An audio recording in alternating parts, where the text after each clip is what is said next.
Halo semuanya, gue Mikael dan ini adalah Samsung Galaxy Note 20 Ultra yang resmi versi Indonesia ya. Ini jadi yang ikutan PO, bukannya hasil pinjaman, tapi ini hasil ikutan PO yang gue ngerasa rugi. Tapi ntar gue ceritain ruginya kenapa di belakang ya. Tapi ya akhirnya setelah sekian lama menunggu dari tanggal 6 sampai sekarang udah tanggal 19 ya, gue terima pada tanggal 19 ya. Ini penantian yang cukup lama. Lalu kita buka aja yuk bareng-bareng. Ini kita lihat dulu ya, si boxnya ada tulisan Note 20 Ultra, di depannya tulisan N20 juga. Lalu ini ada si S Pen-nya, ini warna yang Mystic Bronze, warna yang katanya itu paling populer untuk sekarang ini. Sebelah kanannya ini ya kosong doang, kiri juga tulisan nih Samsung Galaxy Note 20 Ultra. Atasnya polos, bawahnya ini ada sedikit keterangannya. Ini yang warna Mystic Bronze dengan RAM-nya itu sebesar 8 GB dan menggunakan storage internal yang sebesar 256 GB ya. Kemudian bagian belakang ini ya polos-polos saja. Kita buka plastiknya ya. Saking semangatnya gue sampai lupa buka plastiknya duluan, soalnya dia mantul-mantul. Kita buka dulu.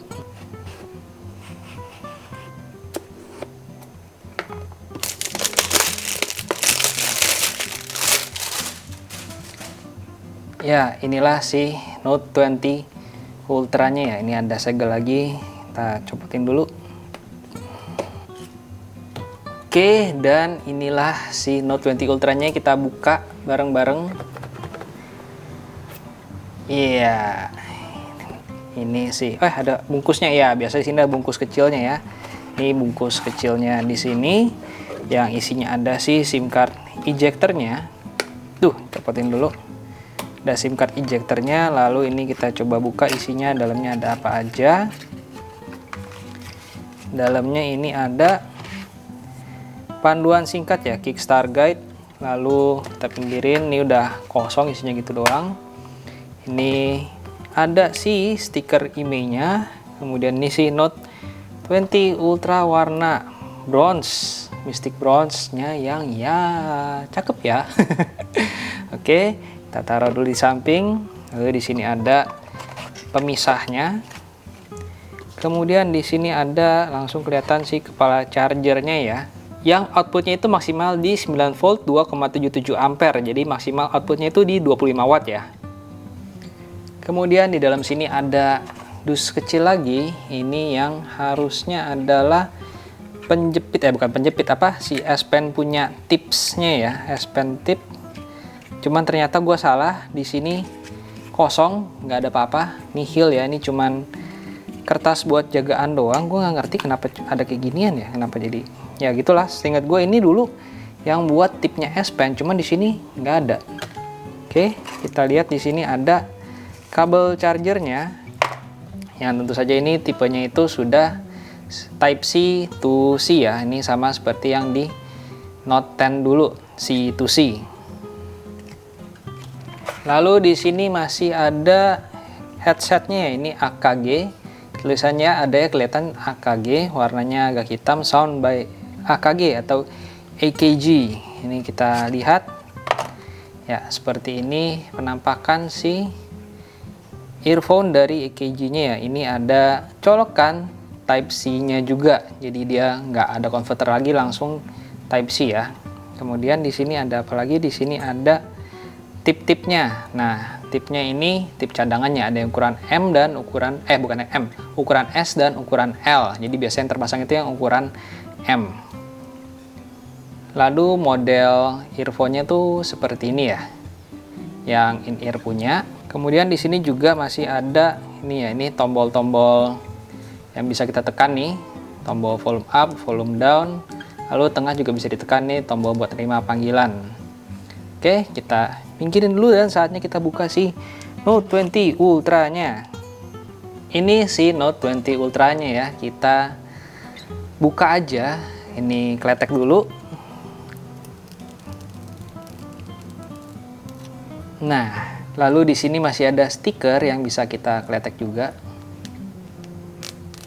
Nah, dan warnanya ini it's actually better than I hope for ya. Ini lebih bagus daripada yang gua perkirakan. Dan ini tuh yang tipe-tipe Dove gitu ya, jadi nggak mudah ketimpa telapak tangan atau bukan fingerprint magnet.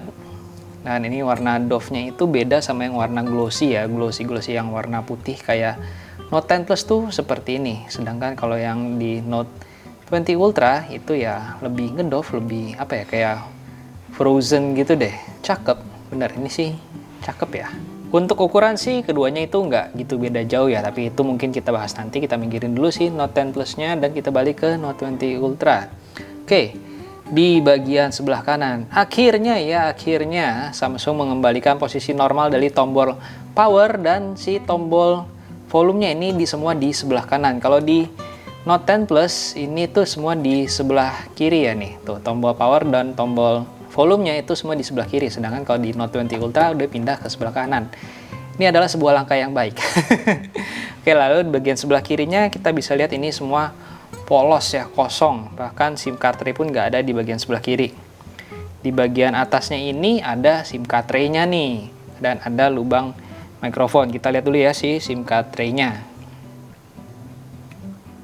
Dan seperti biasa SIM card tray-nya ini tuh yang tipe hybrid ya, tipe 1 nano SIM card dengan micro SD atau 2 nano SIM card tanpa micro SD. Kemudian di bagian bawah ini ada si S Pen-nya, lubang keluaran speaker, port USB Type-C, dan mikrofon. Nah, ini satu lagi yang berbeda dari si Note 10 Plus ya. Kalau Note 10 Plus itu si S Pen-nya itu di sebelah kanan, sedangkan kalau si Note 20 itu S Pen-nya itu di sebelah kiri. Yang mana gue agak kagok sih kenapa di sebelah kiri ya. Seperti ini kan biasa ke kanan, karena ini letaknya di sebelah kanan, tapi ya sudahlah, dia memutuskan untuk pindahin ke sebelah kiri gitu. Lalu di bagian belakangnya ini kita lihat ini ada susunan lensa yang gede-gede ya, ada 1, 2, dan yang ketiga ini lensa periskopnya, karena kita bisa lihat ini tuh bentuknya beda ya, ini agak persegi panjang gitu. Kemudian di sini masih ada sensor lagi dan ada LED flash. Di bagian bawahnya ini ada tulisan Samsung dan IMEI-nya. Kemudian untuk di bagian depannya ini ada earpiece-nya yang tipis banget, sensor-sensor dan kamera selfie ya. Plus ini juga sudah dipakein screen protector yang model tipis-tipis plastik gitu. Ini tapi sudah ada screen protectornya ya. Ini kita coba nyalain aja. Nah, langsung tuh Samsung Galaxy Note 20 Ultra, dan gua akan kembali setelah gua setting-setting, oke? Ya, dan ini adalah tampilan awal dari si Samsung Galaxy Note 20 Ultra ya. Ini kita lihat sisa storage-nya tuh tinggal berapa? Dari 256, dan menggunakan One UI berapa di atas Android berapa ya? Ini menggunakan One UI versi 2.5 di atas Android 10 ya. Sedangkan untuk storage-nya ini tersisa masih banyak sih, soalnya cuma kepake 34,3 GB dari 256 GB ya. Memorinya juga sudah kepakai 3,1 GB dari total 8 GB. Dan buat memudahkan kita ngeliat background-nya atau lihat layarnya, ini bakalan gue ganti ke wallpaper yang lebih putih ya, nggak yang segelap-gelap ini. Nah, gini kan lebih enak ya, jadi kelihatan lebih jelas layarnya itu ada apa aja. Dan kita lihat ya, di sini ada kamera selfie-nya yang sudah lebih kecil dibandingin kamera selfie yang ada di Note 10 Plus ya katanya. Kita coba lihat ini, bandingin ya. Nih, bentar gimana ya? Gini deh. Nah, kelihatan ya, ini emang lebih kecil untuk kamera selfie-nya dibandingin si Note 10 Plus ya. Lalu gue juga baru nyadar kalau ternyata ini di bawahnya itu benar-benar kebalikan 180 derajat dari si Note 10 Plus ya. Nah, lihat kayak gini. Nah, posisinya baru bakalan sama nih. Ini beneran dibalik posisinya dari Note 10 Plus ke Note 20 Ultra. Semua penempatannya tuh kebalik. Benar-benar simetris ya baliknya. Lalu di sini juga masih menggunakan ultrasonic fingerprint ya. Kita coba performanya seperti apa, kira-kira seperti ini. Nah, itu ya. Kita coba lagi. Oke, ini cepat dan responsif, tapi dengan catatan ini masih menggunakan screen protector bawaan dari Samsung ya. Kalau gua sendiri sih kayaknya bakalan ganti ini dengan tempered glass sih, karena gue lebih percaya tempered glass dibandingin ya screen protector yang cuman kayak gini doang. Kalau di Note 10 Plus itu gue udah pakai screen protector juga, nih tempered glass UV, dan ya menurut gue sih masih cepet-cepet aja ya untuk ininya, untuk kecepatan dari ultrasonic fingerprint scannernya. Lalu di sini tuh ada satu fitur yang pengen banget gue coba ya, yaitu refresh rate-nya yang sudah di 120 Hz ya. Itu gue cukup penasaran sih rasanya itu akan seenak apa kalau digunakan di Samsung Galaxy S Note 20 Ultra ini. Kita masuk ke bagian display dan di sini bakalan ada motion smoothness ya, ada yang adaptif dan ada 120 Hz. Dan ini kita bisa milih mau yang adaptif atau mau yang standar. Kalau yang standar dia bakalan stay di 60 Hz. Sedangkan kalau si adaptif kita bisa pakai di 120 Hz dan kalau nggak butuh bisa stay di 60 Hz ya. Lalu kita lihat ya ini di screen resolutionnya. Ini kita bisa maksimal di WQHD Plus 3088x1440 dan kita coba.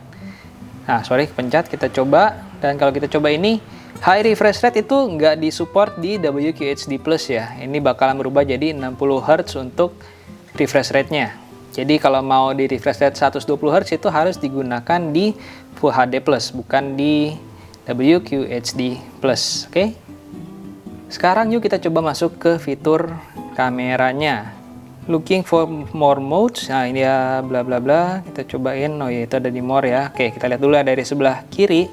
Ini ada fitur single take yang diperkenalkan di S20 series ya. Yang kalau kita foto kira-kira bakalan jadinya itu seperti ini. Capturing meaningful moments sambil goyang-goyangin, try new angle, funny faces or just pan around, bla bla bla. Ya, ini jatuh lagi. Bagian coplok. Oke, kita lihat hasilnya itu seperti apa single take-nya. Ada berapa banyak hasilnya juga kita bisa lihat langsung ya. Ini lagi processing, jadi emang butuh waktu juga. Oke, ada 1, 2, 3, 4, 5, 6, 7, 8, 9 ya. Ini ada 9 hasil dari single take-nya. Ini mungkin hasil yang paling bagusnya ya, karena di sini tuh ada tanda mahkota di sininya. Ini mungkin hasil paling bagusnya untuk foto. Kemudian di sini ada videonya yang hasilnya tuh jadinya seperti ini. Oke. Lalu ada apa lagi hasilnya? Kita lihat. Nah, ini. Oh, ini dengan filter ya. Jadinya flash out gini warnanya. Lalu di sini ada yang mode hitam putih, warnanya seperti ini. Lalu ini ya salah satu fotonya lagi yang ukurannya tuh 1:1 ya. Kepencet.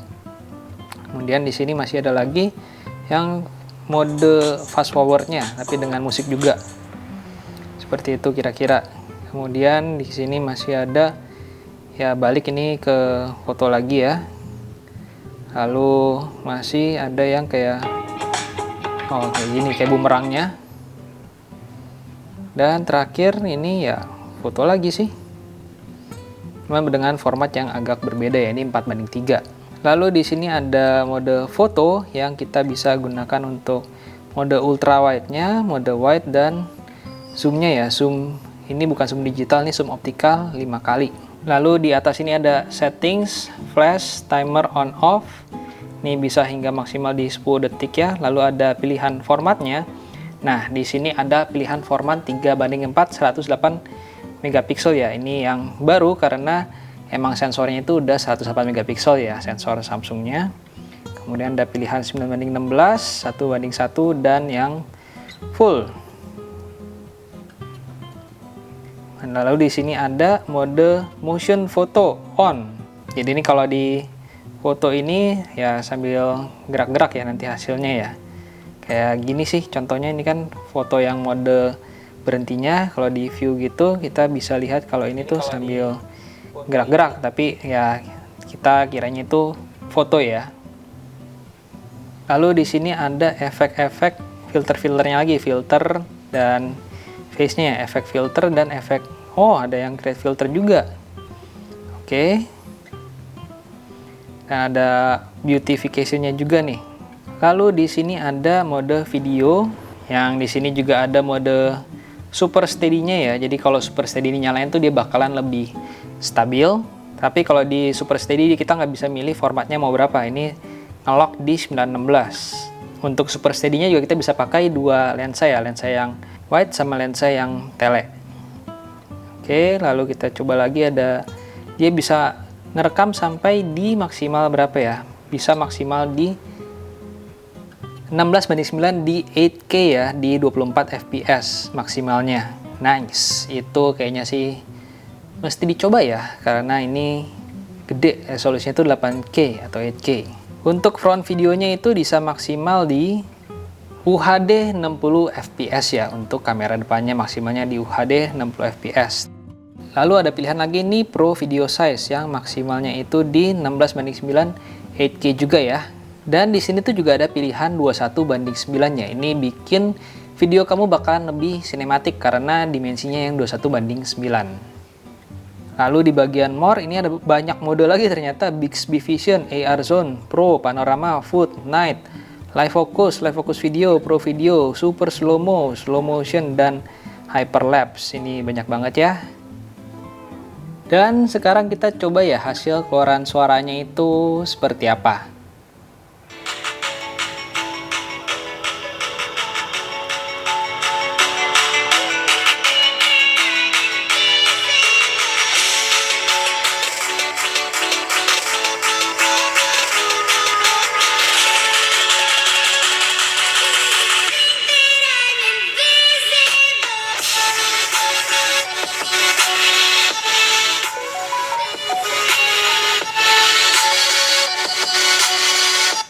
Oke, jadi udah dengar sendiri ya, ini suaranya itu besar, cukup besar, bahkan berasa besar banget. Cuman ya keluaran suara di sini lebih besar bandingin dengan keluaran suara yang di sini ya. Tapi untuk suaranya sendiri itu udah kedengaran ya, bassnya itu ada dan ya keras. Oke, jadi itulah yang bakalan kalian dapetin di paket penjualan dari si Samsung Galaxy Note 20 Ultra ini. Yang gua agak pertanyakan sih sebenarnya kenapa nggak dapet casing bawaannya. Dan dulu tuh gue inget banget itu kita dapet tip untuk S Pen-nya, cuman kenapa sekarang nggak dapet? Apa mungkin karena emang nggak banyak juga ya yang nuker-nuker tip S Pen-nya? Tapi ya dulu tuh dapet tip S Pen, tapi sekarang udah nggak dapet tip S Pen-nya ya.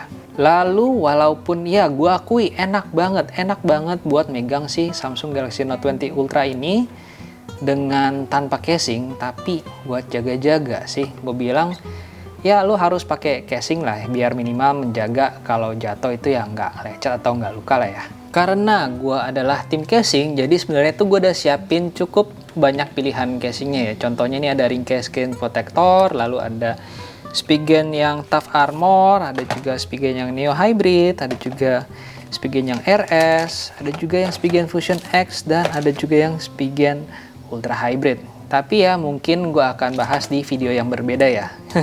Dan seperti yang gue bilang di awal tadi, kenapa gue ngerasa rugi ikutan PO Note 20 Ultra ini, karena ternyata beberapa hari sesudah PO-nya itu ada cashback yang lebih besar dibandingin cashback pas PO hari pertama ya. Jadi gue merasa agak kecele aja karena ternyata PO hari pertama itu ya mungkin gue kira itu adalah PO yang paling menguntungkan, ternyata tidak, ada lagi PO-PO berikutnya yang lebih menguntungkan. Jadi ya disitulah yang gue ngerasa ruginya, dan mungkin pelajaran juga buat gue agar nggak usah ikutan PO Samsung pada hari pertama, karena nanti bakalan ada PO-PO yang lebih bagus daripada PO hari pertamanya. Jadi ya gitulah, kayaknya gue nggak bakalan ikut PO Samsung di hari pertama lagi sih. Gue akan menunggu deals yang lebih baik di hari-hari berikutnya. Oke lah, gue rasa sampai di sini dulu untuk video kali ini. Semoga video ini bermanfaat buat kalian. Seperti biasa, jangan lupa untuk klik like dan subscribe-nya ke channel YouTube Gadget Tapa, dan jangan lupa untuk follow Instagram-nya Gadget Tapa. Gue Mikael dari Gadget Tapa undur diri, and as always, have a nice day. Dah.